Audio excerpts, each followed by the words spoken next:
सहनाववतु सहनो भुनक्तु सह वीर्यं करवावहे तेजस्विनावधीतमस्तु मा विद्विषावहे।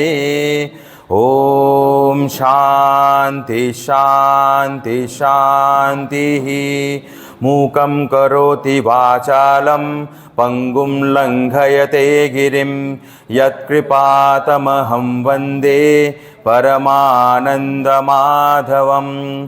सदाशिवसमारम्भां शङ्कराचार्यमध्यमाम् अस्मदाचार्यपर्यन्तां वन्दे गुरुपरम्परां वन्दे गुरुपरम्पराम्।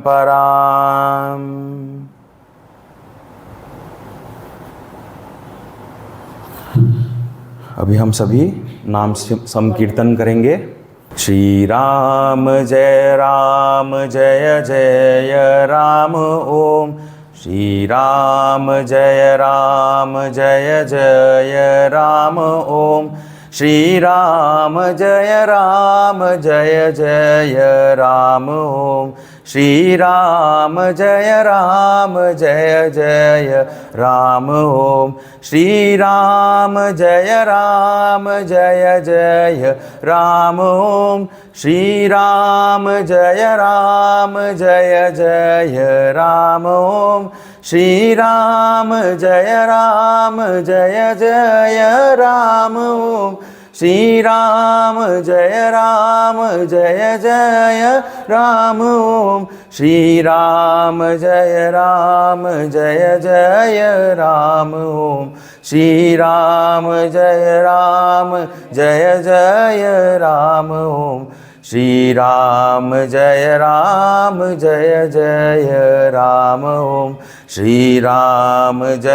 श्री राम जय जय राम ओम। श्री राम जय जय राम ओम। श्री राम जय जय राम ओम। श्री राम जय जय राम ओम। श्री राम जय जय राम ओम। श्री राम जय जय राम ओम। जय जय राम ओम। जय जय राम ओम। जय जय राम ओम। सियावर रामचंद्र की जय। पवन सुत हनुमान की जय। श्री सद्गुरुनाथ महाराज की जय। ओम हर हर नमः पार्वती पते। हर हर महादेव।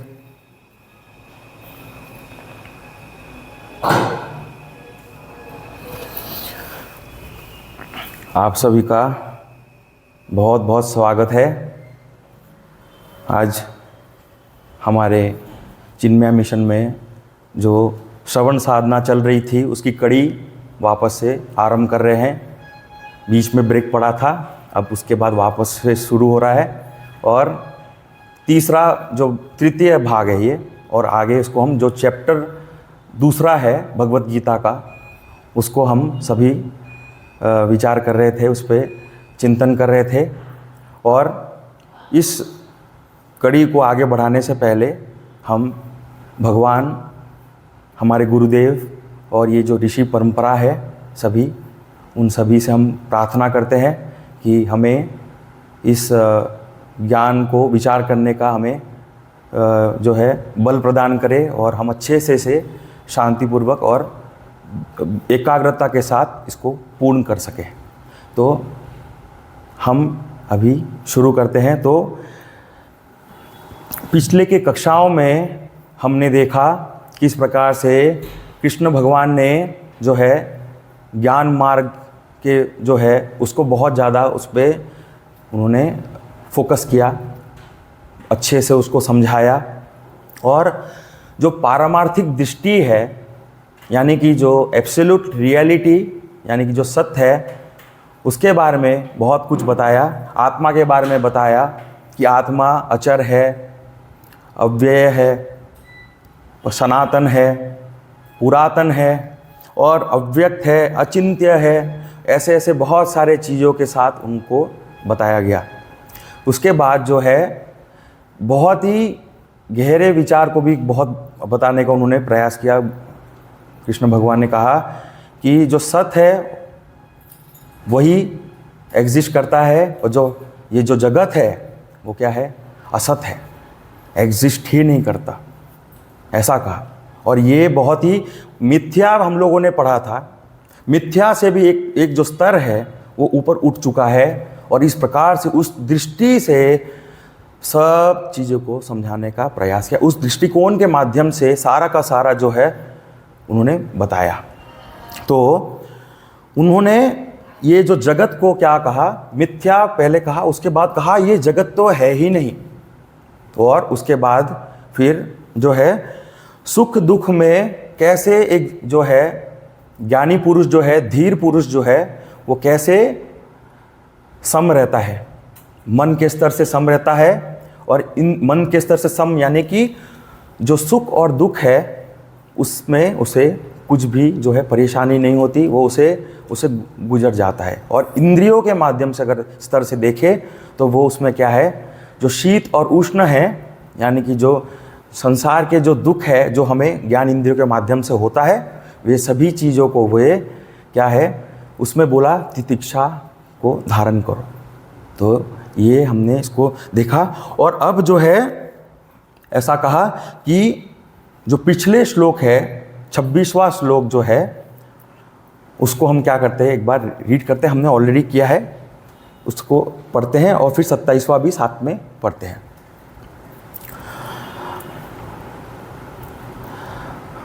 साथ में पढ़ेंगे। अथ चैनम नित्य जातम नित्यं वा मन्यसे मृतं तथापि त्वं महाबाहो नैवं शोचितुमर्हसि जातस्य हि ध्रुवो मृत्युः ध्रुवं जन्म मृतस्य च तस्मात् अपरिहार्येऽर्थे न त्वं शोचितुमर्हसि। तो ये जो श्लोक 26वां हमने देखा था पहले, इसमें बताया कि अगर तुम इस शरीर को ही आत्मा समझते हो, हाँ, इस शरीर को ही क्या आत्मा समझते हो, तो ये जो है तुम्हें ये जो शरीर है ये क्या है, इसका जन्म होता है और फिर उसका मृत्यु होता है। और ये जो चीज़ है ये तो संसार में हमें सब जगह देखने को मिलता है। कोई भी चीज़ देखिए, घर भी बनाते हैं, घर भी एक समय नया होता है तो एकदम उसका जन्म होता है और फिर धीरे धीरे वो क्या होने लगता है, उसका उम्र जो है घटते घटते फिर वो नाश की ओर जाता है, तो नाश होता है। तो ये जो सब जगत में हम देखें उसी प्रकार से हमारी जो शरीर है, हमने देखा किस प्रकार से शरीर जो है कपड़े की तरह बदलते रहते हैं, हमने पिछले श्लोक में देखा। और यही जो है इसको बताया कि अगर हम इस शरीर को आत्मा भी माने तो ये जो शरीर है ये तो नित्य रूप से रहता नहीं है। तो इस चीज़ को तुम जानो और एक्सेप्ट करो, बुद्धि से समझो इसको ये क्योंकि लॉ ऑफ नेचर है। अब तुम इसके साथ तो क्या कर सकते हो, चेंज तो नहीं कर सकते, पॉसिबल ही नहीं है ना। हम अगर कोई भी वस्तु है हमारे सामने पड़ा है, हम जैसे कि चीनी है, अब हम उसमें खारापन चाहते हैं ज़बरदस्ती, क्या वो आ सकता है उसमें? हम कितना भी प्रयास करें तो जो नेचर में जो हमको जो जैसे डिज़ाइन किया गया है उसी आधार पे हमें उसको एक्सेप्ट करना है। तो ये उसमें अच्छे से बताया। अब जो है अगले श्लोक जो हम आज जो है यहाँ से हमारी जो श्रृंखला है वो शुरू हो रही है। जातस्य ही ध्रुवो मृत्युः, जातस्य यानी कि जन्म, जिसका जन्म होता है, यानी कि जन्म वाले की मृत्यु है वो क्या है, निश्चित है। मृत्यु निश्चित है, ये बहुत, ध्रुवम का मतलब यहाँ जो है निश्चित, यानी सर्टेन, इट इज, होगा ही। वैसे ही कहा ध्रुवम क्या है, जन्म मृत्युस्य च, यानी कि मरने वाला जो है उसका वापस से क्या होगा, जन्म भी होगा। जो पहले जन्म जिसका हुआ है उसकी मृत्यु निश्चित है, और जिसका मृत्यु है, हो चुका है, उसका वापस से क्या है, जन्म होना है। और ये जो है इसलिए कहा तस्मात् अपरिहार्येर्थे, यानी कि ये जो है अपरिहार्य है। यहाँ जो शब्द है अपरिहार्य बहुत ही महत्वपूर्ण है, इसीलिए कहा it is a choiceless situation, you don't have any choice, so what, accept it. अब पूरी तरह से कह दिया है, चॉइसलेस भगवान ने कह दिया। और ये कहा ये जो है अटल भी है साथी, अटल मतलब आप बदल ही नहीं सकते। आप पुरुषार्थ भी कर लो, फुल ट्राई कर लो, नहीं कर सकते, क्योंकि किसी की प्रकृति हम बदल नहीं सकते।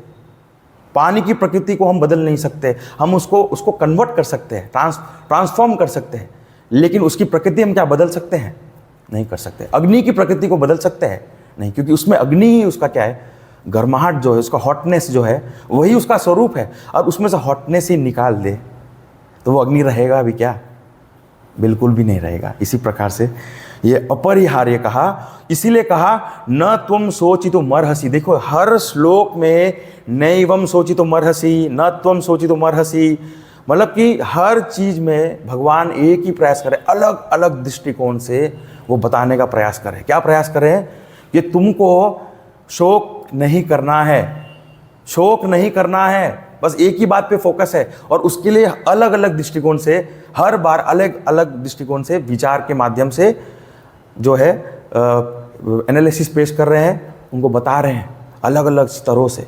शरीर है, पारमार्थिक सत्ता, अभी हम लोग पारमार्थिक सत्ता से तो देख रहे हैं। तो यहाँ पे जो है कहा कि जो जिसका जन्म होता है उसका मरण तो निश्चित। अब यहाँ जो शब्द है जन्म वाले, जो जन्म होता है जिसका, अब जो जन्म हुआ है वो किसके हम लोग उपलक्ष्य में समझ रहे हैं इसे। यहाँ जो जन्म किसकी हो रही है, शरीर की हो रही है, शरीर की हो रही है। हमको ये समझना है यहाँ पे जो शरीर है उसकी बात चल रही है। इसीलिए जो शरीर है वो पहले जन्म कहा, एक और बात ध्यान रखना, जन्म कहा मतलब पहले नहीं था। जन्म कब होता है, जब पहले नहीं था और अब हुआ, तब बोलते हैं ना कि हुआ। यानी कि जब शुरुआत होती है तभी उसका अंत हो सकता है। वैसे ही जन्म होता है, उसके बाद ही तो हम कह सकते हैं कि उसकी मृत्यु भी, मतलब जन्म किसके आधार में, यानी कि उसकी मृत्यु होने वाली है, वो निश्चित है। इसलिए उसके लिए शब्द भी यूज क्या किया है हमने, जन्म किया है। जन्म इसलिए यूज किया है ताकि वो निश्चित है, पता है कि जो चीज जन्म हुआ है वो कभी ना कभी नाश भी होना है, वो होना ही है। इसीलिए जो जन्म है वो मृत्यु है, वो हमारे हाथ में। इसलिए फिर कहा इस बात में, अगर तुमको ये सब पता है तो तुमको रोने की क्या आवश्यकता है, दुखी होने की क्या आवश्यकता है। हाँ, विचार मतलब ऐसी, मतलब डिप्रेशन में चले गए थे ना, डिप्रेशन में जाने की क्या ज़रूरत है। ये जो नियम है इसको कोई बदल नहीं सकता। तो यानी कि जिस इंसान का जन्म हुआ है उसका मरण तो निश्चित है। तो फिर बाद में वो कैसे भी हो सकता है, डेथ कैसे भी हो सकता है, एक्सीडेंट से हो सकता है या फिर नॉर्मल डेथ हो सकता है, किसी भी प्रकार से वो होना ही है। तो इसे क्या करना है, विचार करो और इसको एक्सेप्ट करो। फिर कहा कि ये जो सभी, हाँ, तो इसके बाद कहा कि ये जो शरीर है ये तो मिट्टी से बना हुआ है। तो पहले जो है ये इसकी गति कैसे शुरू हुई। देखिए डेथ होता है तो क्या होता है, शरीर जो बना है वो पंच महाभूत से बना है। अब वो ही शरीर जो है पंच महाभूत, जब वो उसका डेथ हो जाता है तो वो सारे उसके जो पानी में मिल जाता है, पृथ्वी में, अग्नि चला जाता है, आकाश तो है ही, और ये सभी चीज़ें जो है उसमें क्या हो जाता है, विलीन हो जाता है, अपनी अपनी जगह पे अपने अपने प्रकृति के अनुसार वो अपने अपने जो है उसमें चले जाता है। उसके बाद जो है प्रकृति में चला गया। अभी वही क्या हो गया, वही प्रकृति जो मड के रूप में हमें दिख रहा है, अब वही उसी में क्या हो गया, एक पौधा जो है पलपा, उसको पोषण हुआ सूर्य के माध्यम से, पानी के माध्यम से, मैन्योर के माध्यम से, वो पोषित हुआ, उसमें से एक फ्रूट निकला। वो फ्रूट उसका फल है, उसका कर्तव्य था, उसने उसको कर्म है उसका, वो उसने किया। और फिर वही जो उसको करने के बाद क्या हो गया, अब जो फ्रूट है वो किसी इंसान ने इसको खा लिया। अब वो इसने इंसान को खाया, अब वही शरीर में जाके क्या हो गया, सीड का काम है, वो सीड के रूप धारण किया। और वही सीड जो है किसी महिला के अंदर गर्भ में वो स्थित हो गया। और वही जो सीड है जो महिला में है, वही क्या हो जाता है, उसको खाना खा के वापस से उसको पोषित करते हैं। और वही जो शरीर है वो पहले यूनिसेलुलर सिंगल सेलुलर से ऐसे बढ़ते बढ़ते बढ़ते बढ़ते वो शरीर का धारण, फिर बाद में उसका जन्म हो जाता है। और फिर जन्म से फिर वो जो है शिशु से युवा से फिर इस प्रकार से वो होते हुए उसकी वापस मृत्यु हो जाती है। तो ये जो गति है, ये सारा गति शरीर का है। यहाँ जो है शरीर की बात हो रही है। और हमें इसीलिए कहा कि इसलिए इसको कहा कि ये जो है सब चीज़ क्या हो रहा है, रिसाइकल ही हो रहा है। साइकिल की तरह क्या हो रहा है, रिसाइकल हो रहा है, एक एक करके वापस वही हो रहा है, वही चल रहा है, यही हो रहा है, वैसे ही चल रहा है और यही चलता रह रहा है। तो कहा कि जिस प्रकार से ये जो लहर है समुद्र में जो हम देखते हैं, उसका उत्पत्ति होती है और फिर उसका नाश भी होना आवश्यक है, उसका जन्म होता है और उसका नाश भी होना आवश्यक है। और यही बताता है। अब हम बोलेंगे कि नाश क्यों हो रहा है, ताकि दोबारा से वो लहर, उसका जन्म हो सके। अगर वो वहीं रह जाए तो वो तो फंस जाएगा, उसको तो मौका ही नहीं मिलेगा। और शरीर का भी क्या है, इसका क्षय भी हो रहा है। अब वो उसका उपकरण जो है उसको प्राप्त हुआ है, वो उपकरण में भी धीरे धीरे उसकी क्षति होती जा रही है, उसमें विकृति होती जा रही है, उसकी जो है उसका फॉल होते जा रहा है हर लेवल से। तो उसके लिए भी शरीर की आवश्यकता है, बिल्कुल आवश्यकता है। इसी कारण से तो कहा कि इसको क्या है, अपरिहार्य है, इसलिए इसको एक्सेप्ट करो और इसको समझो और इस चीज़ को जानो। फिर कहा कि चारवाक जो दृष्टिकोण, ये चारवाक दृष्टिकोण के आधार से बता रहे हैं कि इस आदर्श से भी आप देखो। चारवाक दृष्टिकोण यानी कि खाओ पियो मजा करो वाला जो होता है फिलॉसफी, जिसमें सिर्फ और सिर्फ धन अर्जित करना, लोन लेना, और उसमें कोई, क्योंकि एक ही जीवन है, दूसरा जीवन तो है नहीं, पुनर्जन्म की बात ही नहीं है। तो ये जो अगर इस प्रकार का भी अगर तुम विचार करते हो तो भी तुमको क्या है, चारवाक की दृष्टि से भी देखे तो भी तुमको, क्योंकि एक जीवन है ना, वो तो मानते एक ही जीवन है, तो भी तुमको शोक करने की क्या आवश्यकता है। तो हर दृष्टिकोण से भगवान बता रहे हैं कि तुमको क्या है, अपना कर्तव्य करो। यहाँ जो युद्ध करने को कह रहे हैं, हम ये समझना है कि लड़ाई को प्रोत्साहन कर रहे हैं, ऐसा नहीं है। यहाँ लड़ाई को प्रोत्साहन नहीं कर रहे हैं, यहाँ पे अपने कर्तव्य को करना है, वही उसको बता रहे हैं। तो ये जो है फिर जो इसमें बताया, एक हमें और भी समझना है कि अपरिहार्य जो है, नास्तिक लोगों का एक मत होता है कि वे मानते हैं कि वो लोग नास्तिक है, लेकिन उनमें वो लोग सब चीज़ अपने आप को लॉजिकली समझने का प्रयास करते हैं और ये मानते हैं कि हमको अगर जन्म मिल रहा है तो हमारे पूर्व जो पूर्व कारण है, यानी वासनाएं यानी कि हम देखेंगे उसको भी आने वाला है, तो वासनाओं के आधार पे जो है हमको शरीर प्राप्त होता है। और फिर कहा कि जीव का जो विकास है उसके लिए भी क्या है, उसको शरीर का आवश्यकता होता है। तो ये जो नास्तिक लोग हैं वो मानते हैं कि पुनर्जन्म जो है वो होता है और उसी लिए क्या है, जन्म से मरण और फिर मरण के बाद वापस से उसका जन्म भी होता है। तो ये भी मानते हैं। और साथ ही कहा कि ये जो इस प्रकार की जो श्रृंखला है, ऐसा क्यों हो रहा है, इसका कारण क्या है। वो ये मानते हैं कि ऐसी जो प्रक्रिया है जो इस प्रकार से हो रहा है, इसका कारण एक ही है कि विकास की दृष्टि से देखा जाए तो विकास तो होने के लिए ये सब आवश्यक है, वरना विकास कैसे होगा, वो वहीं के वहीं रह जाएगा, उसको वापस से उसको मौका मिलना चाहिए ना। जीवन में आए, वो आया है, अब जितना कर सका उसने किया, अब अगले बार उसको वापस और प्रयास करना है। शरीर का क्षय होते जा रहा है लेकिन अब नहीं कर पा रहा, तो वापस से कपड़ा बदलने की बात है, वापस से कपड़े बदलो। तो यही जो है, ये जीवन मृत्यु है, एक क्या है, श्रृंखला है, और ये चलता रहता है, और ये नित्य रूप से चलता रहता है। और हम लोग पढ़ाई क्यों कर रहे हैं? इस चक्र से निकलने के लिए। पढ़ाई हमारी उसकी है, लेकिन हम इसको जानना हमें आवश्यक भी है साथ ही साथ। फिर जो है, जीवन के स्वरूप को समझ लेना बहुत आवश्यक है। इसलिए कहा कि जो विवेकी पुरुष होता है, एक बार उसको समझ लेता है ना, धीर पुरुष जो होता है, वो फिर कभी इसको शोक नहीं करता। अभी जो है, इसलिए जब वो इस प्रकार से समझ ले, इस संसार में जो हो रहा है, घट रहा है, अगर उसको सही सही रूप में देख ले, समझ ले, तो उसे पता चलता है कि जब सच को सच की तरह हमने एक्सेप्ट कर लेते हैं ना, तो हमको क्या लगता है, ये एक प्रकार से हमको जीवन में रोना नहीं आता, हमें क्या एक तरह से मज़ा आता है। बोलते हैं ना कि हंसना आता है, ये तो पता है, ये तो होना है, तो हंसी आती है उस पर, तो प्रसन्न। इसलिए हमने पहले भी प्रहसन्निव कहा था उन्होंने कि प्रसन्नता से इस जगत को हम लोग दुख क्यों, उसके साथ इतना तादाद में, शरीर के साथ जब तादाद में हो जाता है, तब हमारे मन में इस प्रकार का जो है भावनात्मक रिएक्शन आना चालू हो जाता है।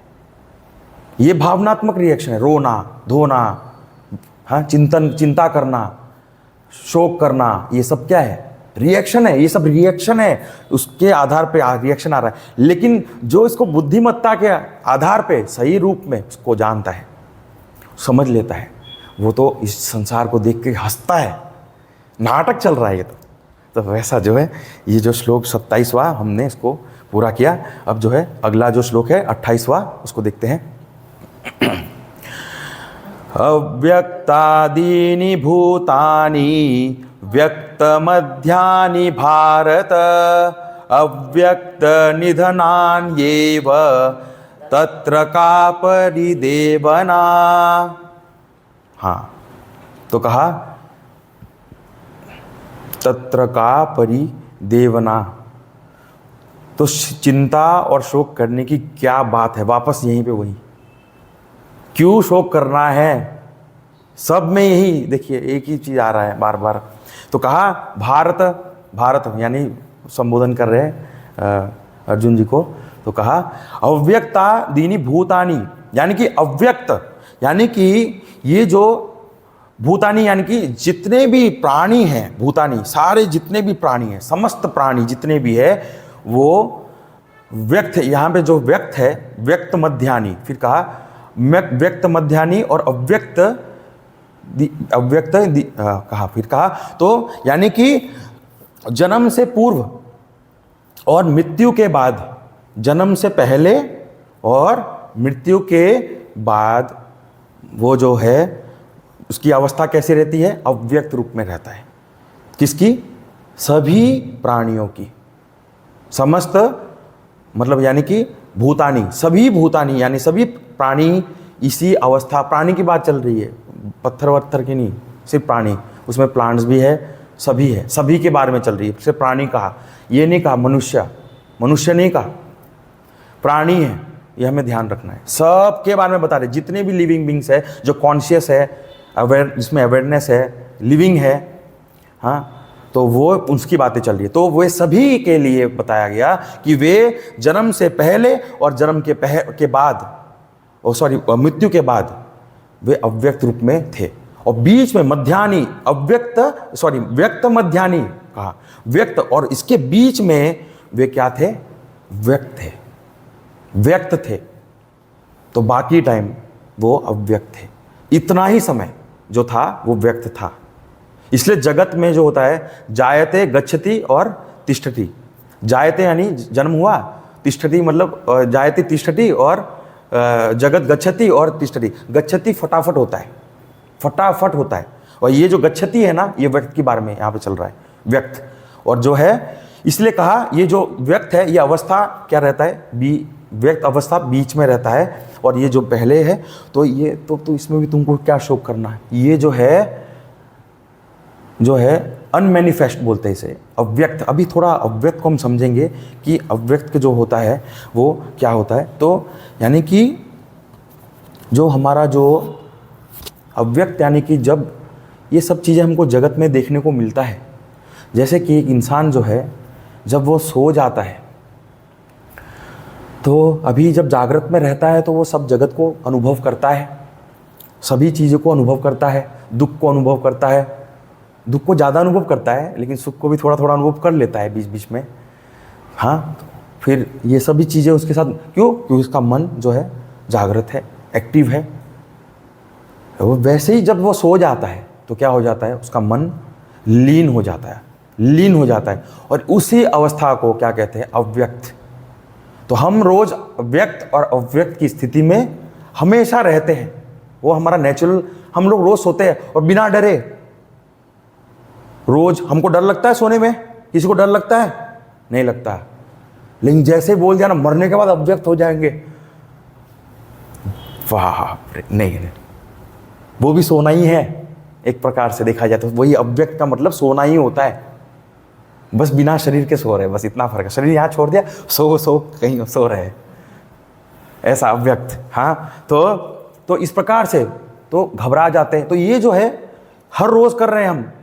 अब दूसरी बात, अव्यक्त को थोड़ा और सूक्ष्म रूप से अगर देखें तो हमारे अंदर जो है एक वासना जो है, अभी वासना यानी कि जो कर्मा है, जो वृत्तियां होती हैं हमारे मन में, जो सूक्ष्म रूप में अभी तक व्यक्त नहीं हुए, वो अंदर ही है। तो वो अभी व्यक्त जैसे हो जाएंगी तो हमें क्रोध आ जाएगा। जैसे क्रोध आ रहा है एकदम से, तो क्रोध आता है तो क्या होता है, वो व्यक्त हो गया। लेकिन क्रोध मेरे अंदर था, वो अंदर था लेकिन वो व्यक्त नहीं हो रहा था। तो इसी प्रकार से जब हम भावनात्मक होते हैं, इमोशनल होते हैं, तो हमारी जो बुद्धि है वो क्या हो जाती है, एक प्रकार से कहते हैं बुद्धि प्रधानता होती है, वो अव्यक्त हो जाती है। हम लोग उसको यूज नहीं कर पाते, विचार नहीं कर पाते भावनात्मक स्थिति में। और जब हम, तो ये सारे स्थिति अलग अलग, विचार एक उठता है तो दूसरे सारे जितने भी विचार है वो सब नहीं होते। एक ही विचार का विचार किया जा सकता है, बाकी सारी चीजें क्या होती है, अव्यक्त होती है। तो व्यक्त क्या है, अभी जैसे मैं बातें कर रहा हूं तो यही व्यक्त हो रही है, बाकी सारी चीजें जो भी मैं पढ़ाने वाला हूं वो भी क्या है, अव्यक्त है। और जो मैं पढ़ा चुका हूं अभी थोड़ी देर पहले, 5 मिनट पहले, वो क्या हो गया, वो भी अव्यक्त हो गया है। तो ये जो अनुभव है ना, ये भी सूक्ष्म रूप में है। अब अव्यक्त और भी हम देखते हैं कि जो जगत है, ईश्वर को हम देखें तो ये जो जगत है इसका भी क्या होता है, सृष्टि होता है और उसका क्या होता है, लय भी होता है। वो लय को, जो लय होना वही कहना, उसको क्या बोलते हैं। तो देखा जाए तो ये जो अव्यक्त, जो व्यक्त है, उसका अनुभव किस माध्यम से होता है, शरीर के माध्यम से होता है। यहाँ जो शरीर जो है हम कह रहे हैं, ये समझ रहे तो शरीर मतलब ये शरीर नहीं, थोड़ा सूक्ष्म है। शरीर का मतलब BMI, वो हमको पता है, बॉडी माइंड एंड इंटेलेक्ट। तो ये सारे माध्यम से व्यक्त जो है वो हमें अनुभव होता है। तो ये जो जर्नी है वो कैसे है, अननोन से नोन, फिर नोन से अननोन। तो ये अज्ञात से ज्ञात, ज्ञात से अज्ञात, अनमैनिफेस्ट से मैनिफेस्ट, मैनिफेस्ट से अनमैनिफेस्ट। वासनाओं के स्तर से देखे तो विद्या उठ रही, विद्या नहीं है, अब विद्या उठ गई, आई चली गई, फट से चली गई, आई और चली गई। अव्यक्त होते, अव्यक्त होके व्यक्त होके फट से चली गई, फटाफट, पता भी नहीं चला, इतना फास्ट होता है ये सूक्ष्म रूप में। तो ये सारे चीजें, तो यानी कि अभी हम इसको देखें तो अव्यक्त यानी कि पास्ट के दृष्टिकोण से है वो, और जो व्यक्त है वो प्रेजेंट है। क्योंकि हम प्रेजेंट में व्यक्त, जब आदमी व्यक्त होता है तभी वो बोल सकता है कि मैं अव्यक्त, मैं नींद में था, मैं सो रहा था। लेकिन जब सो रहा था तो वो नहीं बोल सकता कि मैं सो रहा हूं। अगर उसने नींद में बोल दिया तो वो कैसे सो रहा है, वो तो व्यक्त हो गया। तो पास्ट की बात चल रही है और प्रेजेंट में क्या है, व्यक्त है, इसलिए हम बात कर पा रहे हैं। ये सारा कार्य जो है वो व्यक्त में ही हो पाता है। जितना कुछ पढ़ाई भी व्यक्त में हो रहा है, पढ़ाई, संस्कार वगैरह सब हम जो श्रवण साधना कर रहे हैं, सब कुछ व्यक्त में हो रहा है। बाकी सारी चीजें क्या है, अव्यक्त में होता है। मतलब कि कुछ होता ही नहीं है वहां पे, सब एक प्रकार से कुछ नहीं है। जैसे रूम को अगर अंधेरा कर दे तो क्या हो जाता है, सारा सामान ये जो दिख रहा है क्या हो जाएगा, अव्यक्त हो जाएगा। दिखेगा आपको पूरा एकदम डार्क, इसको पूरा डार्क करना पड़ेगा उसके लिए, एक समान नहीं दिखेगा। अब चलोगे ना तो कुछ सब ठोकर लगेंगी, चेयर से लगेंगी, उससे लगेंगी, सबसे लगती जाएंगी। हाँ, लेकिन वैसे ही जो है व्यक्त हो गया, मतलब लाइट लगाया, जैसे ही लाइट लगाया सारा सब क्या है दिख गया, अच्छे से दिख गया। तो यही है। तो प्रेजेंट और फ्यूचर भी क्या है, हमारा अव्यक्त है। जो आने वाला है जो है वो भी अव्यक्त है। तो ये जो है, जो प्रेजेंट में जो हो रहा है व्यक्त, उसको भी क्या कहा है। अब देखिए वो व्यक्त अव्यक्त जो है वो तो हमारे अनुभव में है नहीं अभी, क्योंकि व्यक्त जो व्यक्त में हम है उसी किसी और चीज़ के बारे में विचार करते हैं, बाकी चीज़ें अव्यक्त है। तो बात ये हो गई कि जो व्यक्त हो रहा है वो भी आके चला जाता है। तो इससे क्या पता चलता है कि वो भी एक प्रकार का अपीयरेंस ही है। It just appears, that also is coming and it is going. वो आ रहा है और जा रहा है। इसलिए आदि शंकराचार्य ने कहा कि ये जो बिना हुए जो दिख जाता है, जो दिखता है और नष्ट भी हो जाता है, उसको क्या है भ्रांति के रूप में जानते हैं। और वही क्या है, अब ये जो है सृष्टि का जो है नियम है, हम देखते हैं ये जो हम देखते हैं ना इस प्रकार से, वो क्या होता है पहले बिना हुए भी हमें दिख रहा है और यही हमें समझना है, इसीलिए तो हम समझ रहे हैं इसको। और यही चीज़ क्या है, इसलिए कहा अगर तुम इस प्रकार से भी देखो तो तुमको क्या चिंता करने की आवश्यकता, किस बात की चिंता ही मत, बस चिंता के बारे में ही जो है, शोक के बारे में ही विचार हो रही है कब से। फिर जो है अब यहाँ पे है जो है व्यक्त है। अभी अक्सर हम देखते हैं कि अव्यक्त और व्यक्त में जो है, अव्यक्त को कारण कहते हैं, इसलिए उसका नाम क्या है कारण शरीर। कारण शरीर में ही सब क्या है अव्यक्त वासनाएं सब जो है अंदर रहते हैं। और वही क्या है अव्यक्त का कारण है, व्यक्त का कारण है। तो व्यक्त जितना भी सब कुछ हो रहा है वो इसी से हो रहा है। तो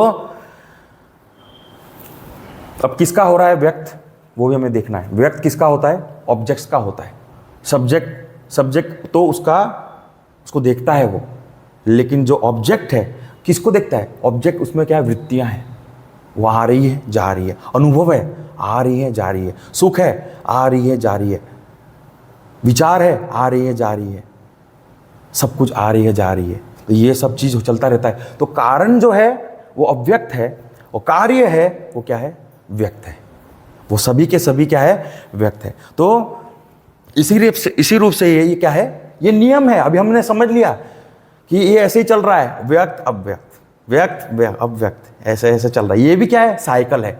जब चीज़ हम साइकिल को जब हम देखने लग जाते हैं ना, साइकिल को समझने लग जाते हैं, तो हमें पता चल जाता है कि कोई भी चीज़ जो साइक्लिकल है ना, वो क्या हो सकता है ऑब्जेक्टिव हो सकता है। कोई वस्तु ही हो सकता है जो रिसाइकल हो रहा है, प्लास्टिक की तरह। प्लास्टिक ही रिसाइकल हो सकता है, बार बार उसको पिलाएंगे वापस बनाएंगे, वापस पिलाएंगे वापस बनाएंगे, लेकिन अल्टीमेटली तो वो प्लास्टिक ही है।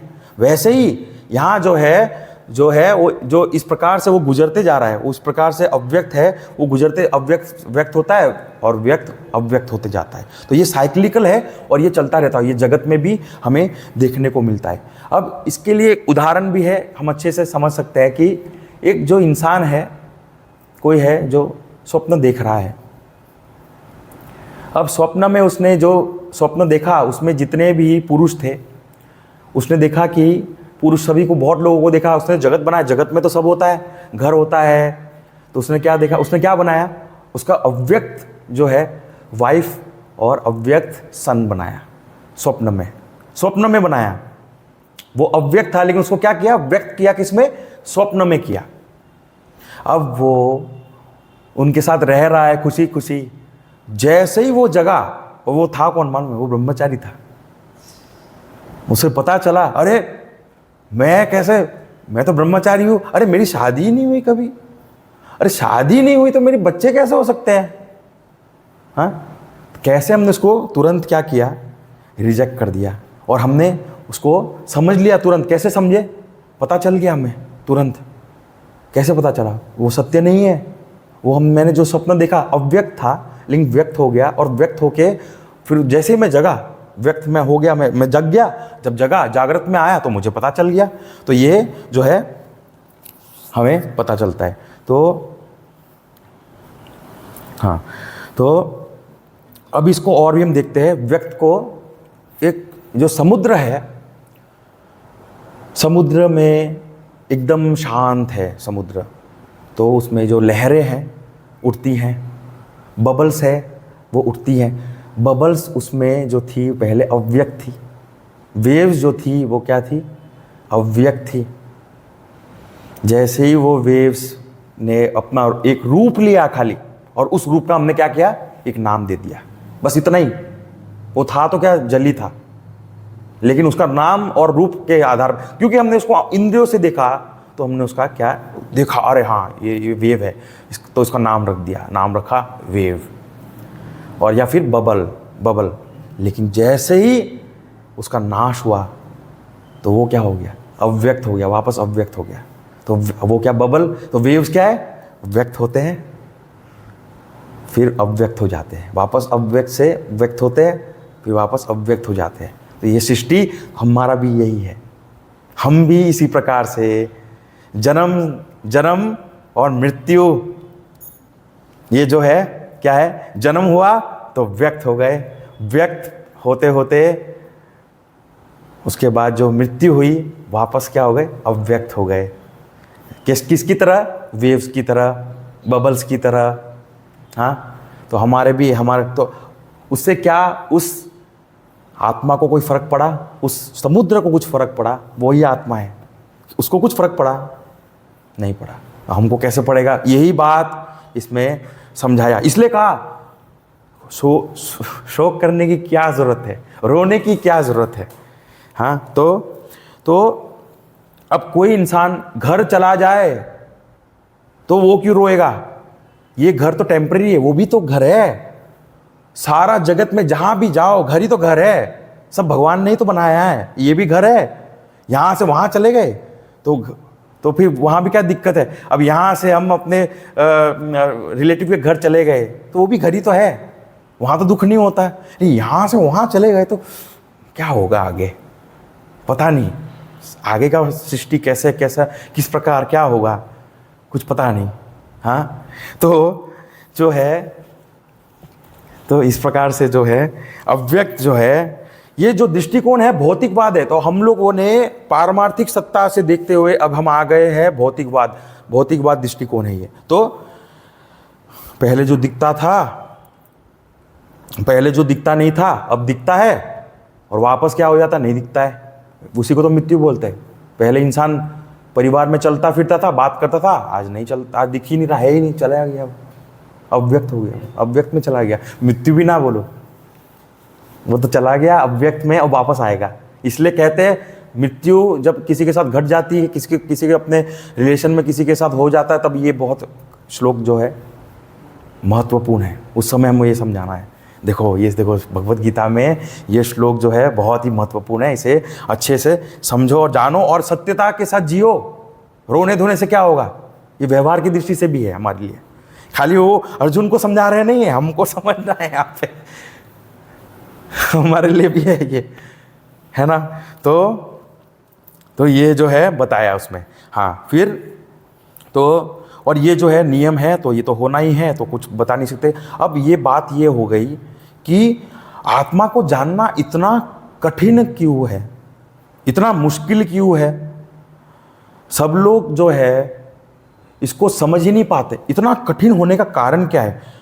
तो इसलिए उन्होंने कहा कि मैं जो है अकेले मैं तुमको ही क्यों दोष दूं इस बारे में कि तुमको समझ में नहीं आ रहा, क्योंकि ये जो है बहुत ही आश्चर्य का विषय है, आश्चर्य का विषय, क्योंकि ये बहुत कठिन है जानना, और ये जो है सबको समझ ही नहीं आता, क्योंकि उस प्रकार की जो बुद्धि चाहिए, सब बहुत ही सटल बुद्धि चाहिए। तो जो आश्चर्य है आत्मा को जानना, तो वही जो है, और उससे भी आश्चर्य क्या है, उसको पहले तो जानना, और उससे ज़्यादा भी कठिन क्या है, उसको अनुभव करना तो और भी ज़्यादा दुर्लभ है, कठिन है। और वही चीज़ जब उसको अनुभव कर लेता है तो उसको आश्चर्य हो जाता है। तो अभी हम जो है श्लोक नंबर, एक लाइन पढ़िए और बाद में हम रिपीट करेंगे। ओके, 29 नंबर श्लोक जो है उसको हम कर लेते हैं।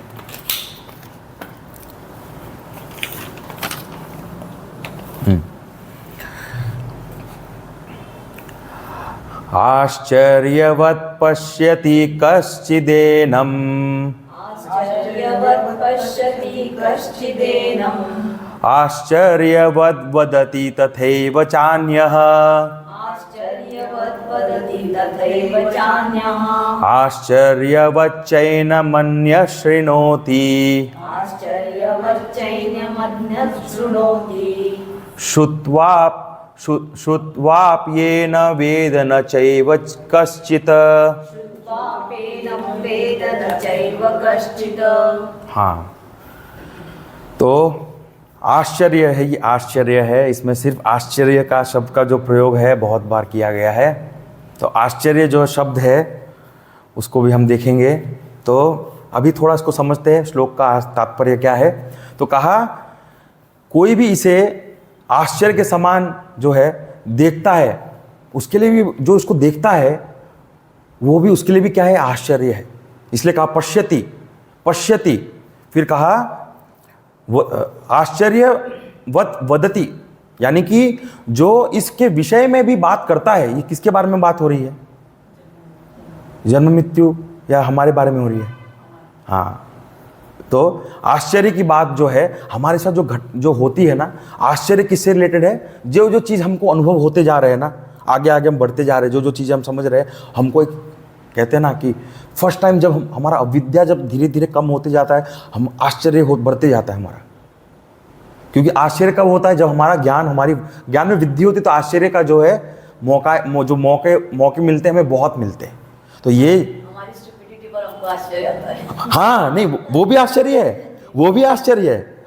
हमारे स्टुपिडिटी में भी आश्चर्य, वो हम सब देखेंगे अभी, सब देखेंगे अभी। ये बहुत ही बढ़िया श्लोक है, इसमें बहुत मजा आने वाला है। तो इसमें क्या है? तो कहा कि कोई इसके विषय में आश्चर्य समान कहता भी है, कोई इसको देखता है और कोई इसको क्या कहता है, उसको आश्चर्य से सुनता भी है। लेकिन इतना सब होने के बावजूद भी क्या है, वो उसको जान नहीं पाता। किसको? अपने आप को। आत्मा मतलब मैं, ये भी ध्यान रखना है। यहां जब आत्मा बोले तो आत्मा मतलब वो उधर आपका आत्मा, मेरे उसका पड़ोसी का आत्मा, खुद की बात हो रही है। यहाँ सब कुछ हमारे, ये पढ़ाई हमारे खुद की हो रही है। अब हम लोगों को जजमेंट करते हैं, वो बात अलग है, लेकिन ये जजमेंट करने के लिए नहीं है। अपनी खुद का स्वयं खुद ही विकास करना है मेहनत से। हाँ, तभी हो पाएगा, नहीं तो नहीं हो पाएगा। इसीलिए कहा कि श्रद्धा है बहुत मन में, बहुत ज़्यादा, लेकिन सुनते भी हैं, बड़ा आनंद भी आता है, लेकिन समझ में नहीं आता, समझ में भी बहुत कठिन है। ये देखिए, पहला उसको सुना भी, उसको कहते हुए श्रवण किया, सब कुछ किया, श्रद्धा भी है, लेकिन क्या है, समझने में बहुत कठिन हो रहा है। सुनने से उसको याद भी कर लेते हैं, उसको अच्छे से क्या है बताते भी है, लेकिन क्या है, कुछ अंदर कुछ हो ही नहीं रहा। इसलिए क्या है ना, इसको यहाँ जानना, बहुत सुनकर भी कोई इसको जान नहीं पाता, जानना और कठिन हो जाता है। इसलिए कहा, और यहाँ जो है सारी की सारी जो बातें हैं वो किसके बारे में हो रही है? आत्मा के बारे में, और उसी के ज्ञान, उसी के बारे में जो हम लोग क्या ज्ञान की चर्चा कर रहे हैं। और वही क्या है, आत्मा स्वयं में अपने उसका जो ज्ञान है वही क्या है, आश्चर्य रूप है। जब सुनते हैं ना तो झटका लगता है। अब हम उसको देखेंगे आश्चर्य का मतलब क्या होता है।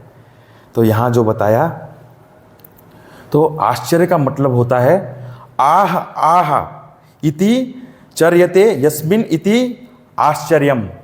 यानी कि जैसे ही हम सुनते हैं ना तो आह ऐसे मन से निकलता है, अरे वाह, आह, इस प्रकार का जब हमारा अंदर से निकलता है तो समझना कि एक प्रकार का आश्चर्य हो गया। अरे वाह, इट इज़ एनलाइटनिंग, एकदम, हाँ क्या, अरे बाप रे, क्या था ये, ऐसा।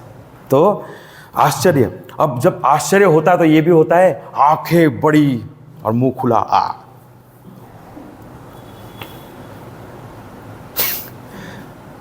इसका जो व्यक्त देखिए, अव्यक्त था, क्या हो गया, व्यक्त हो गया। कैसे हो गया?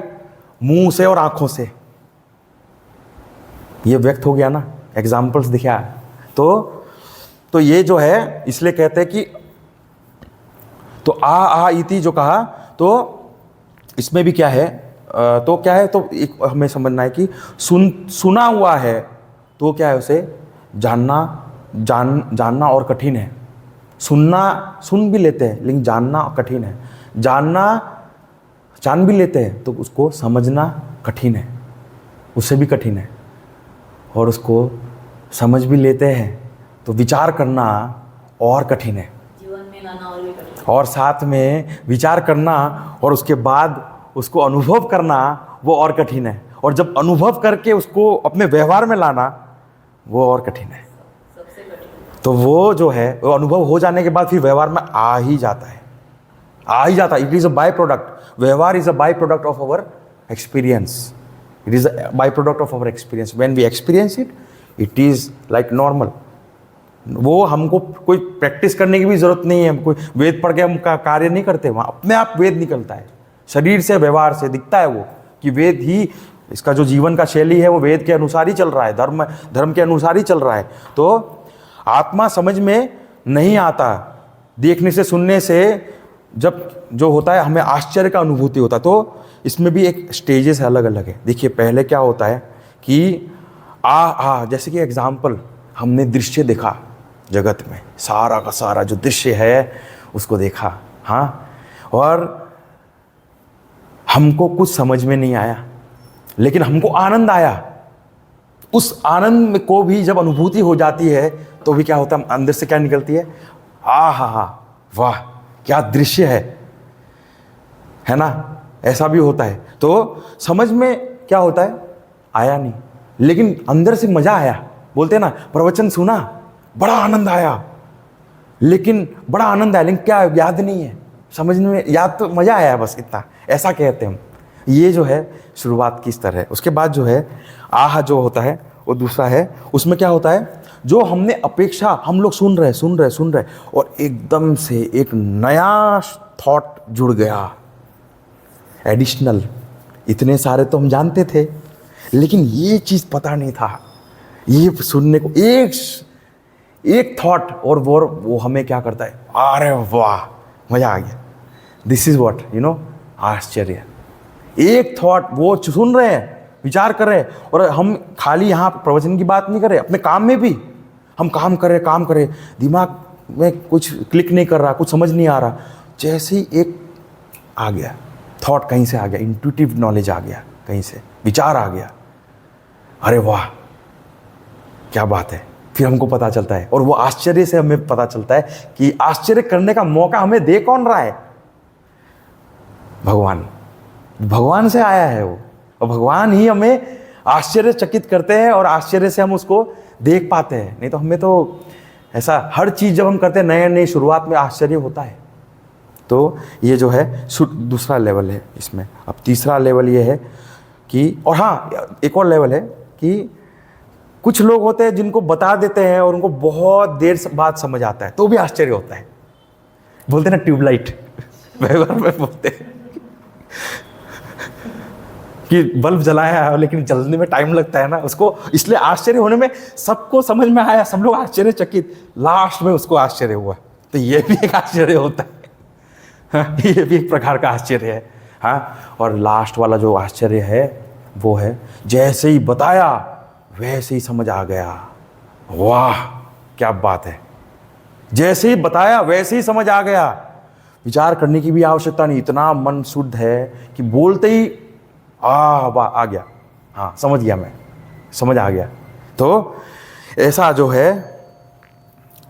होता है तो क्या होता है, तुरंत फिर हम क्या कहते हैं मालूम है, ऐसा अनुभूति जब हो जाता हम क्या कहते हैं, इतना सिंपल था, मैं ऐसे ही रो रहा था, ऐसे ही भटक रहा था, हाँ कुछ समझ ही नहीं आ रहा था, ऐसा हो रहा था। तो ये जो है आश्चर्य के बारे में देखा हमने। और आदि शंकराचार्य ने कहा, पहले जो हमने नहीं देखा, नहीं सुना, नहीं जाना, और जो हमने पहले उसको समझा, उसको देखा, उसको जाना, उसको अनुभव किया, तब आश्चर्य निकलता है, ये आदि शंकराचार्य ने कहा। और फिर दूसरा कहा कि उसी समय जो दृष्टि गोचर होती है, उसी समय उसकी जो एक तीर जैसे लग जाता है ना, वैसे एक ज्ञान जो है हमारे अंतःकरण में समा गया, आ गया, स्थापित हो गया। जब स्थापित हो जाए वही वृत्ति, तब क्या हो जाता है, आहा, खाली विचार आके गया तो आश्चर्य नहीं होता, उसके लिए स्थापित होना भी आवश्यक है। तो इसीलिए कहते हैं अंदर से वो निकला है, एक भावनात्मक प्रक्रिया है। मन और बुद्धि इसमें इंटीग्रेटेड है, तभी इस प्रकार का अनुभूति हो पाती है। तो ये इसमें हमने देखा। तो आश्चर्यवत जो है, आत्मा जो है वो सिर्फ और सिर्फ ज्ञानी ही इसको समझ पाता है। आश्चर्य का सही सही रूप में जो इसको पाना चाहता है ना, आत्मा को अपने आत्मा में स्थित होना चाहता है, वही आदमी, वही व्यक्ति, वही साधक उसको सही सही रूप में आश्चर्य का उसको पता होता है और वही उसको समझता है। जैसे सोनार होता है ना, तो सोनार जो होता है वो सोने की पहचान उसी को होती है, हाँ, और वरना बाकियों को तो चला जाता है, समझ नहीं आता, वो बहुत कठिन हो जाता है कभी कभार। तो उसी प्रकार से ऐसे जो है अनेक हजारों लोग हैं ऐसे होते हैं जिनको बहुत, वो लोग अनेक हजारों में से कोई एक ही इंसान ऐसा होता है जो सुनता है, समझता है, उसको जानता है और उसको क्या करता है, अनुभव कर लेता है। ऐसे लोग क्या होते हैं, बहुत ही रेयर होते हैं। ऐसे लोगों को खोजना बड़ा कठिन है। और ऐसे भी लोग बहुत होते हैं जिनको बिल्कुल कुछ समझ ही नहीं आता, ऐसा भी होता है। तो ये भी क्या है, आश्चर्य है। ये भी एक आश्चर्य है कि जैसे कहते हैं ना कि आत्मा मैं हूँ, हम उसी की पढ़ाई कर रहे हैं, सब कुछ जानने का प्रयास कर रहे हैं, लेकिन कुछ समझ ही नहीं आ रहा। ये भी आश्चर्य है, क्या करें, समझ ही नहीं आ रहा। ये भी है, कितना कैसे हो सकता है, ये आश्चर्य। तो समझ ही नहीं आ रहा, क्योंकि बहुत सूक्ष्म है, बहुत ही क्या है, गहरा विचार करना पड़ता, तब जाके ये समझ आता है। सूक्ष्म से सूक्ष्म विचार है, नहीं समझ आता। देखिए, जब समझ आता है तो भी आश्चर्य, और जब नहीं समझ आता है तो भी आश्चर्य। नहीं आता वो भी आश्चर्य, उसमें भी आश्चर्य हो जाता, क्यों समझ में नहीं आ रहा, वो भी हमारे लिए आश्चर्य की बात है। तो अभी ये जो है,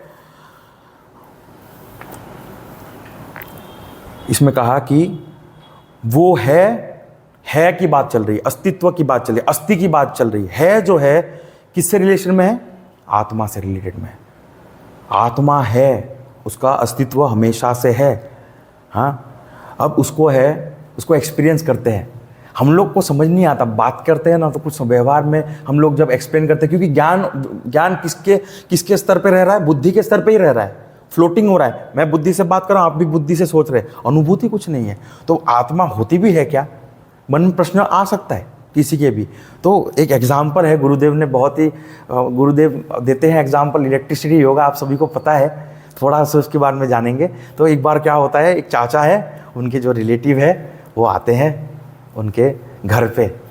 तो उन्होंने क्या किया, लाइट है, उन्होंने सोचा ये लाइट कैसे जल रहा है ये। तो उन्होंने बोला यहाँ पे, फिर उन्होंने दीवार पे खुजली की, खुजली करके उन्होंने कुछ किया और लाइट एकदम, लाइट चला गया, और फिर उन्होंने वापस दबाया, लाइट आ गया। तो बोला ये क्या चीज़ है, तो ये कैसे चल रहा है, इसके पीछे क्या है। तो वो लोग आपस में बात करें, उनको मालूम है। तो बोला उसको बोलते हैं इलेक्ट्रिसिटी। तो इलेक्ट्रिसिटी है, हाँ। तो वो लोग कैसा होता है बताओ ना मुझे। तो मैं तो नहीं बता सकता कैसा होता है, क्योंकि वो तो अनिर्वचनीय है। उसको बताना, शब्दों के माध्यम से बताना कठिन है। तो कैसे कहा कि देखो ये बल्ब जल रहा है, इससे पता क्या चलता है कि पीछे बिजली है इसलिए वो जल रहा है ना। जैसे मैंने उसको बंद किया और चला गया। तो मैंने बोला मुझे बताओ कैसे क्या होता है, मुझे अनुभव, मैं तो मानूं, कैसे मानूं, मेरे को दिखता नहीं है, अव्यक्त है ना, अव्यक्त है इसलिए दिखता नहीं है, इसलिए मानता नहीं मैं, क्योंकि जो दिखता है वही मानता हूँ, जो मेरे आंखों से, इंद्रियों से मैं अनुभव कर सकता हूँ उसी को मानता हूँ। और ऐसे ही वही कहते। फिर इसीलिए उन्होंने क्या कहा कि चलो तुमको पता नहीं चलता ना, अभी मैं तुमको ट्राई करके दिखाता हूँ, आ जाओ मेरे साथ। तो बोले एक प्लग निकाला, उसको जो सॉकेट है वहाँ से निकाला, वो तो ऑन ही था, उंगली डालो, बोला उंगली डलवाया उसको। तो बोला, फिर उसको मालूम पड़, झटका लगा, अच्छे से हिल गया, सारा का सारा जो है, सब जो अव्यक्त था ना, व्यक्त हो गया सब। सब अव्यक्त था वो व्यक्त हो गया अच्छे से। तो वो आश्चर्य उस समय हो गया कि ये क्या है, आश्चर्य, क्या है ये, दिखता नहीं है लेकिन क्या है ये, ऐसा झटका। तो फिर बाद में आपस में उन्होंने, फिर उनको पता चल गया, अनुभूति किया, बातों से समझ नहीं पाए। वैसे ही आत्मा है, आत्मा को हम बातें कर रहे हैं, नहीं मालूम पड़ रहा, समझ तो आ रहा है, थोड़ा थोड़ा समझ में आ रहा है, लेकिन क्या है वो बहुत समझना पड़ेगा। बताओ ना कैसे कैसे, हाँ कैसे कैसे। तो वही है, वो है ना, हाथ डालना पड़ता है, वैसे उसको अनुभूति करना पड़ेगा। अनुभव करेंगे हम, तर्कों से उसको साबित कर सकते कि वो है, उसको हम साबित कर रहे हैं हर जगह से, अलग अलग दृष्टिकोण से, अलग अलग स्तरों से, अलग अलग जो है संदर्भों में उसको बता रहे। लेकिन उसको बुद्धि तो समझ जाती है, लेकिन अनुभूति नहीं है। तो अनुभूति करने के लिए उसको क्या करना पड़ेगा, अनुभव करना पड़ेगा, उसको अनुभव करना ही पड़ेगा। तो ये जो है, तो कोई करोड़ों में क्या होता है, कोई एक होता है जो जीवन मुक्त बनता है। ये भी आश्चर्य है अपने आप में। कोई करोड़ों में ही कोई एक बनता है जो इस ज्ञान को जी लेता है, उसको व्यवहार में भी और उसको अनुभूति भी हो, दोनों चीज़ों में वो जानता है, उसको जी रहा है। और ऐसे शब्दों, और ऐसे जो है शब्दों से जो परे चीज़ है उसको क्या करता है, उसके बारे में वो बोल रहा है। जो गुरु होते हैं ना, गुरु जितने भी हमको गुरु दिख होते हैं, वो उन्होंने उस अनुभूति किया। इलेक्ट्रिसिटी योग का उसमें बता नहीं सकते वो क्या है, बस इतना कह सकते हैं, है पता है, हाँ अनुभूति हुई थी, अनुभव हुआ था। लेकिन it is like explaining the inexplicable, जिसको आप एक्सप्लेन नहीं कर सकते, उन्होंने गुरु उसको एक्सप्लेन करते हैं शब्दों के माध्यम से, उसको नाम दे देते हैं। जैसे कि एग्जाम्पल में जो है मीठा होता है, मीठा होता है, सेम इलेक्ट्रिसिटी योगा की तरह ही होता है। मीठा क्या होता है, बताओ क्या होता है, बताओ, लिख के बताओ मुझे क्या होता है। कोई बता नहीं सकता, लेकिन उसको जब मुंह में कुछ चीनी डालेंगे या कुछ शक्कर डालेंगे तब उसे पता चलेगा मीठा ये होता है। वैसे ही आत्मा की जो अनुभूति है वो भी ऐसा अनुभूति उन्होंने शब्दों के माध्यम से उनको बताया है कि ये अनुभूति जो है, बताना तो मेरे लिए भी नहीं, मैं भी नहीं बता सकता, लेकिन उस अनुभूति को हमने एक नाम दे दिया क्योंकि हम उससे समझ सके। दीज आर ऑल द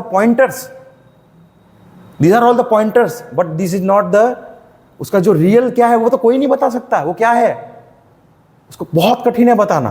तो इसीलिए इट इज, इन्होंने इतना हिमाकत की कि वो उसको क्या करे, एक जो जन अनएक्सप्लेनेबल है, जिसको एक्सप्लेन किया ही नहीं जा सकता, जो ऑब्जेक्ट ही नहीं है, जो सब्जेक्ट है, उसको भी क्या किया, बताया। और यही क्या अपने आप में एक आश्चर्य है, यही अपने आप में आश्चर्य है। तो फिर उसे है, तो ड्रीम में है, वो सोच रहा है, नींद में स्वप्न को देख रहा है, जगत को अनुभव कर रहा है, और उसे क्या कर रहा है, सत्य मान रहा है, सत्य मान रहा है। और जैसे ही वो जागा, आश्चर्य, अरे वो स्वप्न तो वैसे ही एक स्वप्न था, सच नहीं था, मैं उसको मान के चल रहा था, पसीना पसीना हो रखा है, डर लग रहा है, सब कुछ हो रहा है, लेकिन जैसे जगह पता चला अरे स्वप्न था, किस बात की चिंता। आश्चर्य हो जाता है। कैसी कैसी स्थिति बदलती जाती है हमारे जीवन में, आश्चर्य होते जाता है, अनुभव बदलती जाती है। हमने कभी इसको देखा हो तो हमें आश्चर्य होगा, नहीं तो अगर हमने कभी इसको देखा ही नहीं है ढंग से तो कैसे आश्चर्य होगा। इसको देखना, इसको अनुभव करना, इसका विश्लेषण करना, और उसे जैसा है वैसे समझ के जान जाना, और वो ही आश्चर्य है। तो इसी प्रकार से क्या है, ये जो जगत जो दिख रहा है, मुझे लगता मैं इस जगत में हूँ, मैं इस जगत का कार्य कर रहा हूँ, मैं जगत में काम कर रहा हूँ, मैं सब कुछ कर रहा हूँ। लेकिन जब हमें ये पता चलता है कि इस जगत का अधिष्ठान तो मैं हूँ, ये जगत तो मुझसे आया है, ये जब सुनने को मिल जाए और समझ में आ जाए तो क्या हो जाए, फिर आश्चर्य हो जाए, आहा आ जाए मन से, हाँ अंदर ही अंदर जो है ऐसा अपना अनुभूति हो जाए। तो और दूसरी बात, जीवन मुक्त है वो तो करोड़ों में है ही, वही आश्चर्य है। और ऐसा जीवन मुक्त जो ब्रह्मनिष्ठ तो है ही, श्रोत्रिय भी है साथ में, ऐसा हो तो वो और क्या हो जाता है, दुर्लभ है, और ज़्यादा आश्चर्य की बात है। श्रोत्रिय यानी पढ़ा लिखा, वेद को जानता है, जैसे उसको पढ़ा है, संस्कृत जानता है, उसके वेद को जानता है, समझता है, पढ़ा हुआ है। एक होता है बिना पढ़ के अनुभूति कर ली साधना करके, एक होता है पढ़ के पढ़ाई भी किया हुआ है, शास्त्र का गुरुकुल में परंपरा से जो होता है वो पढ़ाई किया हुआ है, साथ ही साथ उसको अनुभव भी किया हुआ है। तो ये क्या है? आश्चर्य। अब जो एक और आश्चर्य देखने वाली बात ये भी है कि हम सभी ने सुना है ट्रेजर हंट के बारे में। ट्रेजर हंट के बारे में तो हमने सुना है ना। तो ट्रेजर में होता क्या है? हंट ऑफ क्या? ट्रेजर। ट्रेजर को ही खोजते हैं ना, उसका काम क्या है? वही तो होता है। तो सब लोग क्या करते हैं? खोजते हैं, और जिसको मिल जाता है उसका हो जाता है, वो जीत जाता है ना। तो हम लोग उसको थोड़ा सा अगर समझे तो हम लोग क्या खोजने का प्रयास कर रहे हैं? हम लोग भी कुछ खोज रहे हैं ना, कि नहीं? कुछ खोज ही रहे हैं ना। उस खोज में तो यहाँ आए हैं ना। और यहाँ से खोजेंगे, यहाँ से कुछ खोजने में आए हैं, और फिर घर पे जाके वहाँ भी कुछ खोजेंगे, कुछ चीज़ में खोज करेंगे। खोज क्या रहे हैं? आखिर क्या क्या खोज रहे हैं हम लोग? खुशी खोज रहे हैं, हाँ, शांति खोज रहे हैं, हाँ, हमारा जो दुख है उसका निवृत्ति हो जाए, आनंद ही आनंद हो जीवन में, इसी की तो तलाश में। तो यही क्या है? ट्रेजर है। और ये ट्रेजर प्राप्त कैसे होगा? जब हम अपने बारे में अपने आप को जान पाएंगे, तभी हम इस सब चीज़ों से हमारा सॉल्यूशन होगा। आनंद चाहिए, पीस चाहिए, वो चाहिए, कैसे मिलेगा? जब हम अपने आप को जानेंगे। When I know my self. तो ट्रेजर होना किसका चाहिए?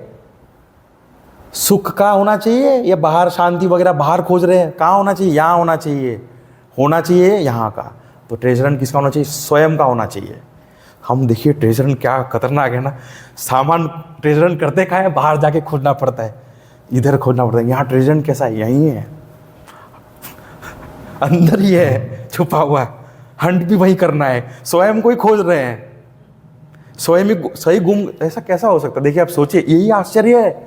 स्वयं ही अब स्वयं को खोज रहा है और स्वयं ही भूल चुका है कि मैं कौन हूं। ये क्या है? आश्चर्य है। खोज रहे हैं सब जगह, मिलना नहीं है कहीं, ये तो आश्चर्य है ही। लेकिन अंदर है, सब कुछ शास्त्र बता भी रहा है, अनुभव भी नहीं हो रहा है, ये भी आश्चर्य है। इतना क्लियरली बताने के बाद में भी अनुभव नहीं हो रहा, ये भी आश्चर्य है। It is you. तत्वमसि बोला है क्लियरली, तत्वमसि महावाक्य बोला है, लेकिन क्या उसकी अनुभूति हो रही है? एक मात्र क्या है? एक लाइन है, याद कर लेंगे, बोल देंगे तत्वमसि अहम ब्रह्मास्मि वगैरह हम बोल लेंगे, लेकिन क्या अनुभूति हो रही है? नहीं हो रही। ये भी आश्चर्य है। और सोचिए अनुभूति हो जाए तो फिर तो क्या आश्चर्य बात है, ये तो मजा आ गया। हाँ, इससे बड़ा और क्या आश्चर्य हो सकता है? तो ऐसे ही है कि हम अपने आप को एक छोटा सा जीव समझते हैं, अपने आप को लिमिट कर लिया है, लेकिन हम तो इनफाइनाइट है। तो ये सब चीज़ें हमने देखा, और तो आश्चर्य ही आश्चर्य है। और ये आश्चर्य से इसकी अनुभूति हमें करनी है इसी शास्त्र के माध्यम से, इसी भगवत गीता के विचार के माध्यम से हम इसको प्राप्त कर सकते हैं। हाँ, अब जो है अगला जो श्लोक है, जो है 30वां श्लोक। तो अभी ये जो श्लोक है, इसका जो महत्वपूर्ण बात यहाँ हो रही है कि अभी तक हमने जो है ना 11वें श्लोक से 30 श्लोक तक अभी हम जो देखने वाले हैं, यहाँ पे सिर्फ और सिर्फ आत्मज्ञान की बात हो रही है। यहाँ आत्मज्ञान की बात हो रही है। इतने समय अभी हम लोग हैं इसके बारे में विचार कर रहे हैं। तो अभी जो है आत्मज्ञान का क्या है? उपसंहार हो रहा है, यानी कि समराइजेशन, सार। जो हमने इतना पढ़ा सब कुछ, उसका सार जो है, उसको छोटा सा एक सार है, जो उसको जो है उसको उपसंहार बोलते हैं। वो भगवान उसको कह रहे हैं। हाँ, देहि नित्यम अवध्योयम, देहे सर्वस्य भारत, तस्मात् सर्वाणि भूतानि न त्वं शोचितुमर्हसि। न त्वं शोचितुमर्हसि, यही चल रहा है ना, है ना। ये देखिए, न त्वं शोचितुमर्हसि, यहाँ भी वही है, उसी के बारे में उनका जो शोक है। और ये शोक अर्जुन के नहीं, हमारे जीवन में भी है, हमारे जीवन में भी ये हो रहा है, हमारे साथ भी। इसलिए हमारे लिए ये बहुत सारे जो है श्लोक बहुत ही महत्वपूर्ण है, आवश्यक है इसे हम थोड़ा अच्छे से और गहराई से इसे जानें। तो इसमें कहा, हे भारत, भारत, फिर कहा देहि नित्यम अवध्य अवध्य अयम, यानी कि ये जो देही, देही यानी कि यहाँ पे है आत्मा, यहाँ देही का मतलब आत्मा है। आत्मा जो है वो नित्यम क्या है, अवध्य है, यानी कि सदा ही अवध्य है। और वो देह है, देह यानी शरीर में, शरीर में सर्वस्व, यानी कि वो सभी शरीरों में है, जो जितने भी शरीर है संसार में, वे सभी शरीर में वो जो देही है वो उसमें है। और वही क्या है, अवध्य है, यानी कि उसको वध नहीं किया जा सकता, जिसका मतलब उसका मारा नहीं जा सकता। फिर कहा, इसीलिए तस्मात् सर्वाणि भूतानि, इसीलिए समस्त प्राणियों के लिए तुम क्या करो, शोक ना करो। तुम्हारे लिए शोक करना क्या है, उचित नहीं है, शोक मत करो, शोक मत करो, बस यही है आदेश। आदेश तो नहीं कहूँगा, वह एक कहते हैं सजेशन है, एडवाइस है, बस एडवाइस है, क्योंकि कृष्ण भगवान ने उनको आदेश अभी तक दिया ही नहीं है कहीं भी, वो बस बता ही रहे हैं। करना तो स्वयं को है, बताने का कार्य था गुरु का, तो वो बता ही रहे हैं। तो इसको हम देखते हैं। तो बताया कि श्लोक 11वें से जो है 30वें श्लोक सारा का सारा जो है आत्मज्ञान के ऊपर ही, और जो चैप्टर 2 है वो भगवत गीता का सार है। इसमें सारी चीज़ें हमें देखने को मिल लेंगे, इसमें कर्म भी आएगा, सब आएगा, एक एक करके सब आएगा। ये अभी हम लोग ज्ञान है, ज्ञान की बातें चल रही हैं, उसके बाद कर्म भी आएगा, उसके बाद और आगे भी आएगा, फिर बाद में ये सबके बारे में ये एक एक करके जो है वो आता रहेगा। तो कहा, तस्मात् सर्वाणि भूतानि, ये थोड़ा हम देखेंगे। तस्मात् सर्वाणि भूतानि, यानी कि समस्त प्राणियों के लिए तुम्हें शोक नहीं करना, शोक नहीं करना का, समस्त प्राणियों। यहाँ जो समस्त है, अर्जुन क्या है यहाँ पे, एक राजा है, वो एक राजा है, एक सेना का नेतृत्व कर रहा है, वो लीडर है वहाँ का। भी था, वो जागृत में भी है, स्वप्न में भी है, तीनों अवस्थाओं में वो रहता है, अव्यक्त में भी रहता है, अव्यक्त में भी वो रहता है। क्या हम सो रहे थे, क्या हम नहीं थे उस समय? हम कहते नहीं मैं तो मर गया था तो तुम उठते ही